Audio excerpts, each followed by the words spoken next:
Petit update les amis, la vidéo va être très rapide. J'ai perdu mon compte de PropFirm.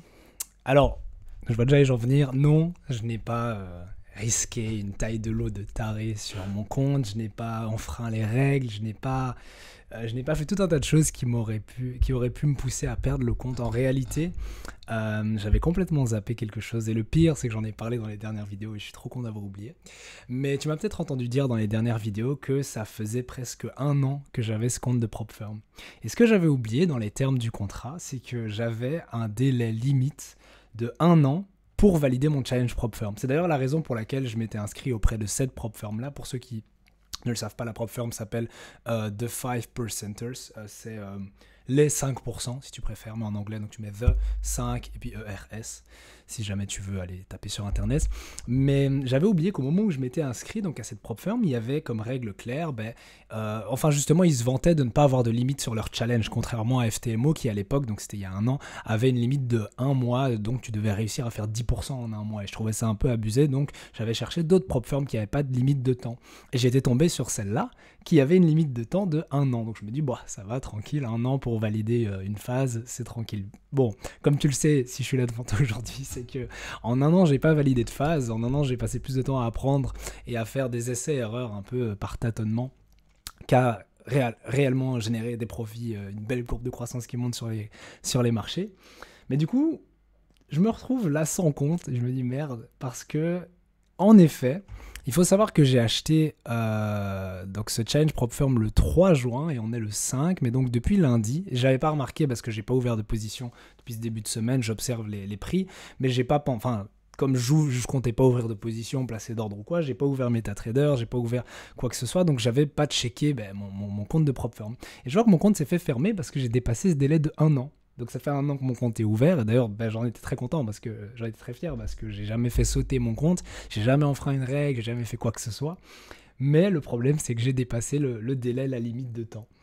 Alors après, je me suis dit, bon, qu'est-ce que je fais? Parce que je peux très bien changer de PropFirm, je peux très bien peut-être faire un autre challenge ou pour un autre montant, etc. Ou je peux passer en démo, ou je pourrais passer en réel, même si je vois pas trop l'intérêt parce que j'ai pas des capitaux importants pour trader je veux dire avec mon propre argent.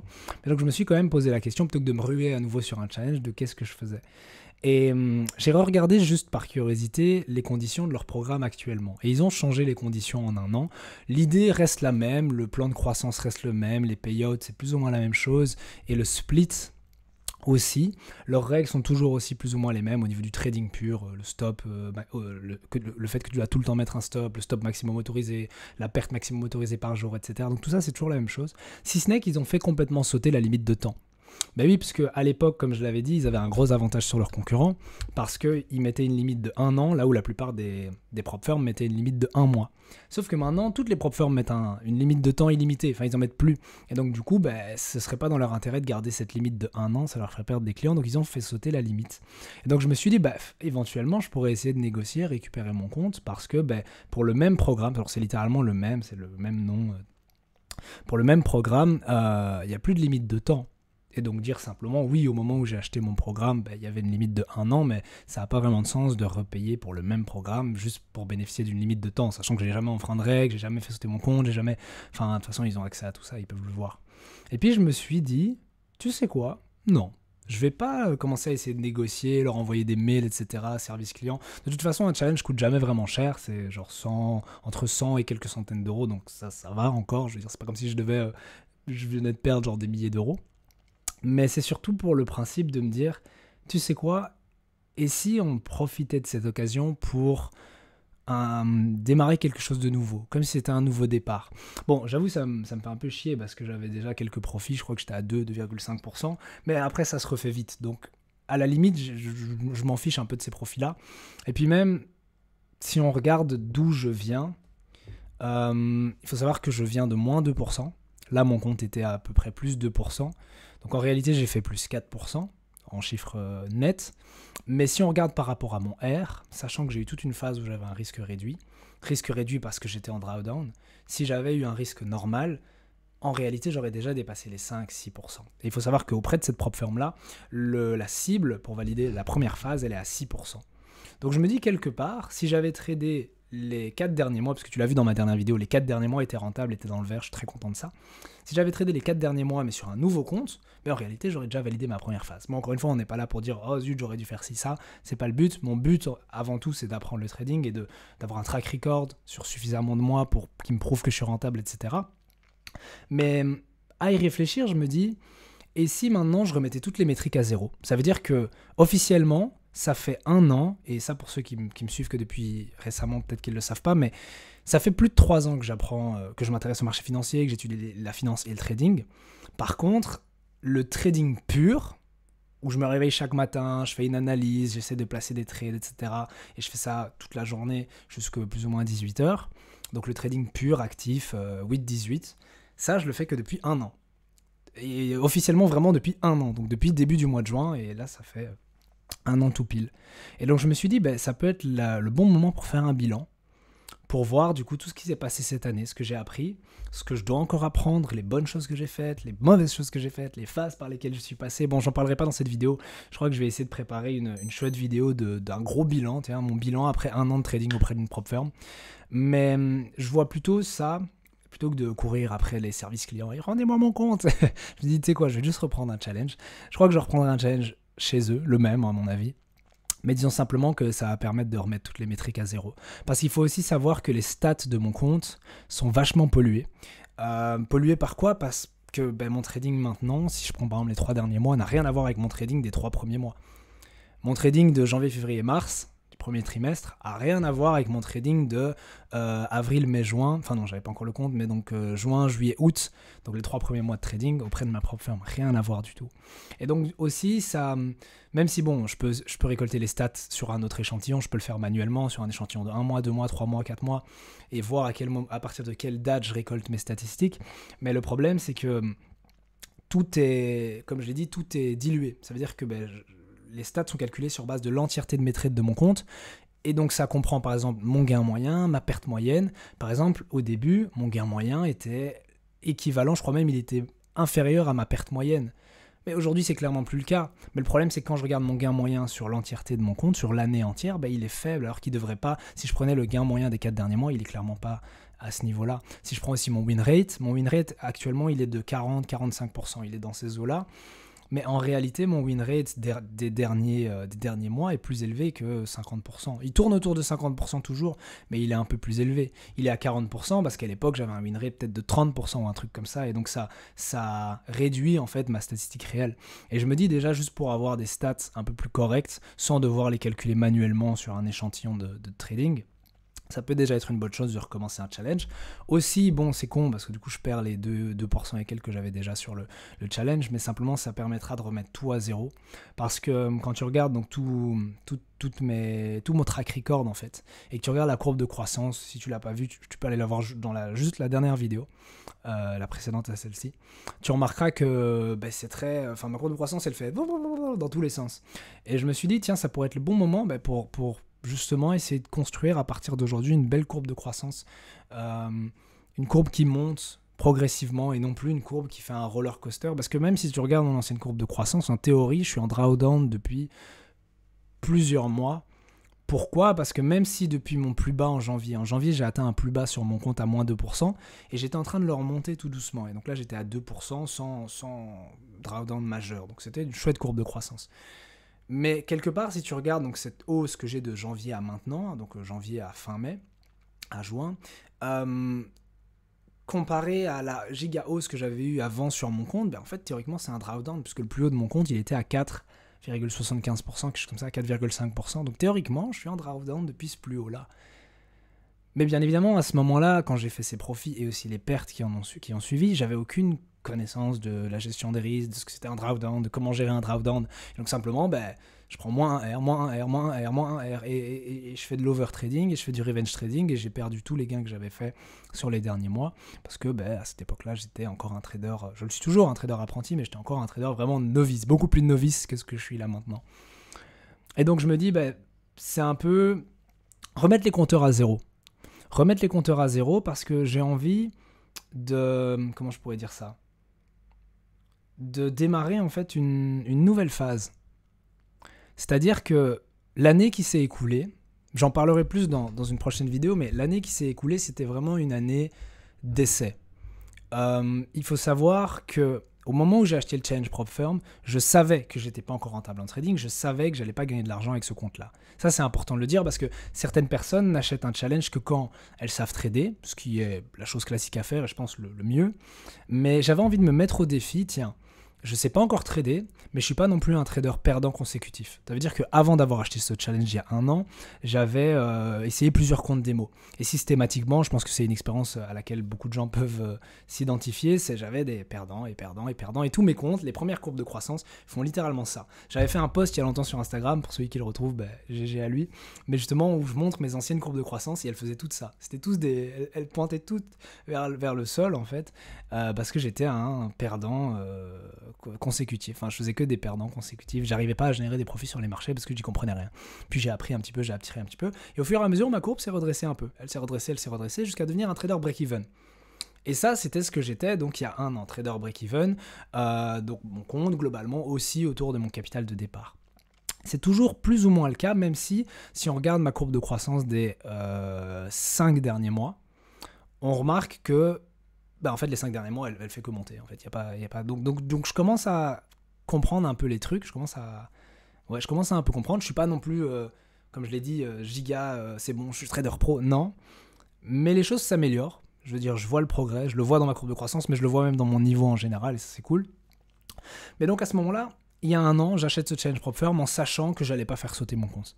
Pourquoi ? Parce que quand je regardais les stats de mes comptes démo, autant au début, oui, j'ai dit j'étais perdant consécutif et j'allais juste exploser mon compte et perdre l'argent que j'avais mis pour acheter le challenge. Mais à partir du moment où j'ai commencé à être break-even, je gagnais pas d'argent, mais j'en perdais pas non plus. Je me suis dit, tu sais quoi, de toute façon, je vais pas perdre le compte, parce que j'ai jamais perdu plus, je crois que c'était 5%, donc tu peux pas descendre en dessous de moins 5% sur le compte. J'ai jamais perdu plus de 5%, je crois que j'avais jamais perdu plus de 3%, donc dans tous les cas, voilà. Et actuellement, là, ça fait 1 an, j'ai jamais perdu plus de 2% par rapport à mon capital de départ. Et donc je me suis dit, vas-y, let's go. Entre trader en démo ou en réel, enfin, ou entre guillemets en réel, parce qu'auprès de la PropFirm, c'est pas vraiment un réel quand t'es en phase de test, mais c'est déjà un peu plus te mettre en conditions réelles. Je me suis dit, go, c'est mieux d'un point de vue psychologique, d'un point de vue, donc voilà.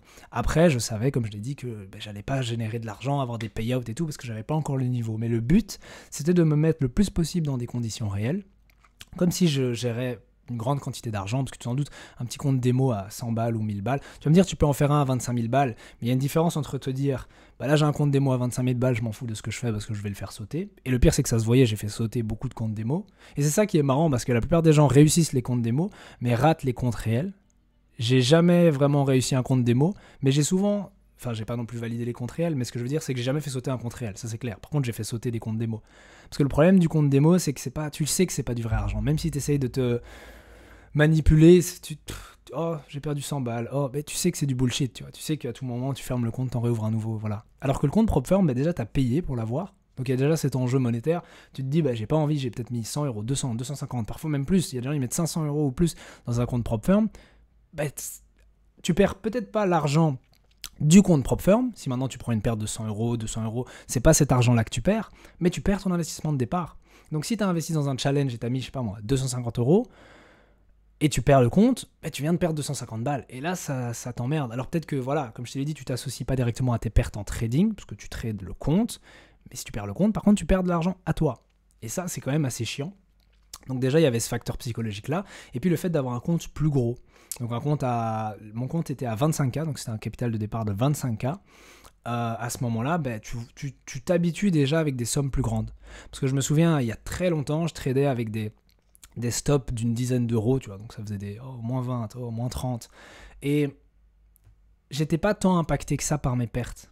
Et puis je suis passé au compte à 25K. Au début, les premiers mois, c'était très difficile pour moi de voir des grosses pertes de moins 100 et plus. Et puis finalement, je m'y suis habitué. Mais il faut toujours une sorte de période de transition quand tu passes d'un compte à l'autre. Imagine, tu as un compte à 10K, puis tu passes à 20K, puis tu passes à 50K, 100K. Tu dois toujours avoir un petit temps pour t'habituer au nouveau PNL, on va dire. Tu vois, tes profits qui fluctuent, ou tes pertes qui fluctuent, tu dois t'y habituer. Parce que même si tu sais qu'en pourcentage, ça ne change rien, imaginons, je sais pas moi, tu as un compte à 100K et tu es à moins 1000 en profit flottant, donc tu es à moins 1%, et puis tu as un compte à 200K, tu es à moins 2000, si tu passes de l'un à l'autre du jour au lendemain, imagine tu as ton compte à 100K, tu le valides et tu passes à 200K, le fait de voir moins 1005 et plus, ça va quand même te mettre dans une situation d'angoisse un peu plus grande que quand tu étais à moins 1000 sur ton... Parce que tu vas, inconsciemment, ton cerveau va associer le « Ah, mais le moins 1000, c'est beaucoup ». Il va associer une quantité à quelque chose de qualitatif, alors que ça l'est pas. On ne doit pas mettre de jugement subjectif sur cette valeur-là, on doit regarder les choses en pourcentage. Mais voilà, c'est comme ça, c'est l'esprit humain. Et du coup, progressivement, enfin, le fait, donc, comme je l'ai dit, d'avoir un compte à 25K m'a aidé à déjà m'habituer à des gros montants, même si je ne les avais pas encore, même si je ne tradais pas encore. Bref, mais bon, là, du coup, je t'ai juste expliqué la raison pour laquelle j'avais pris un compte PropFirm, sans même être déjà rentable. Mais du coup, voilà, donc j'ai fait cette petite aventure avec eux, c'était chouette, j'ai fait 1 an, mais je suis arrivé à la fin du délai. Et donc, sincèrement, je pense que je vais reprendre le même challenge et simplement remettre les compteurs à zéro, repartir avec un nouveau départ, etc. Et il y a tout un tas de raisons que j'ai déjà citées dans la vidéo pour lesquelles c'est une bonne chose, je pense. Déjà, avoir des stats qui démarrent à zéro, donc ça me permettra d'avoir un track record un peu plus... Enfin, track record, ça à la limite c'est tranquille, mais avoir des stats un peu plus... c'est un peu comme, voilà, vois ça comme une moyenne pondérée. Tu vois. Non pas une moyenne, parce que le problème c'est que mon compte c'est juste une moyenne de tous mes trades, mais mon niveau en 1 an a beaucoup changé et il faudrait plus pondérer les valeurs des derniers mois plutôt que les valeurs des premiers mois. Sauf que là tout est lissé et c'est problématique et j'aimerais bien que mon compte et mes stats mettent plus l'accent sur les données récentes et c'est ce que ce sera le cas du coup puisque mon compte est à 25K, à zéro et puis tout ce que je vais faire à partir de là, voilà. Et ça me permettra aussi de voir ma vraie évolution car maintenant, au vu des 4 derniers mois qui ont été positifs, avec en moyenne je crois 0,8% de gains, je me sens capable. Ça veut pas dire que j'ai le niveau pour, dans le sens où j'ai encore des choses à améliorer, mais je me sens capable, dans le sens où je pense pouvoir atteindre le niveau pour valider un challenge. Ce qui n'était pas le cas il y a 6 mois ou 1 an.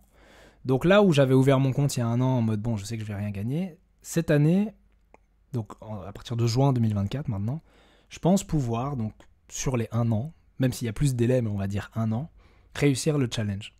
Le premier, deuxième, être financé, blablabla. Je sais pas jusqu'où j'irai, mais je pense pouvoir en être capable au vu du coup des 4 derniers mois et puis de tout le process de trading qui va suivre. Après, comme je l'ai dit, j'ai pas envie de trop m'avancer. Non seulement j'ai encore énormément de choses à apprendre, mais aussi c'est que 4 mois. Même si ça peut paraître long et tu dis « Oh c'est bon, je suis rentable sur 4 mois, je suis rentable ». C'est possible, et c'est un peu frustrant, mais c'est possible d'avoir eu de la chance sur 4 mois, même sur 6 mois, même sur 1 an. Et après, voilà, où est-ce qu'elle se situe la ligne entre c'est bon, là, tu as un track record assez grand pour dire que tu es rentable. En fait, il n'y en a pas vraiment, parce qu'on a déjà vu des géants de la finance avoir 5, 10, 15 années d'expérience et puis tout perdre.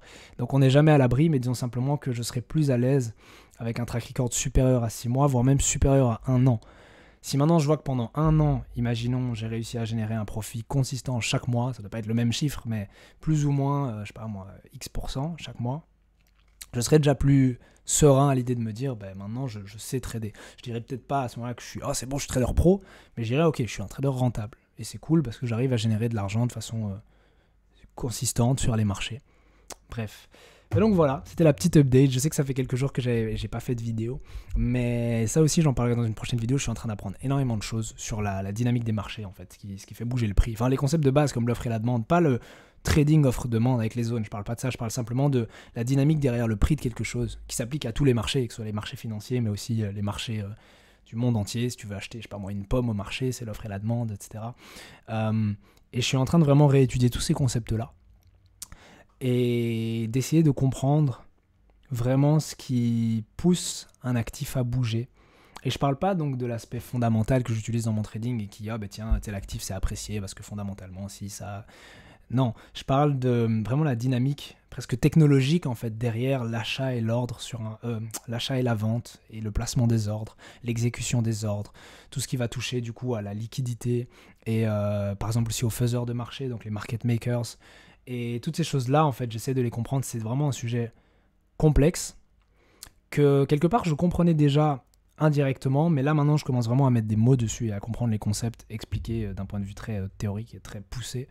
Et c'est pour ça que j'ai pas fait de vidéo ces derniers temps, en fait. C'est parce que dès que je vous fais une vidéo, c'est pour vous apprendre quelque chose, mais comme moi-même, je suis en train d'apprendre des trucs, là, ce serait trop tôt pour faire une vidéo là-dessus parce que j'y comprends pas encore tout. Donc voilà, mais bref.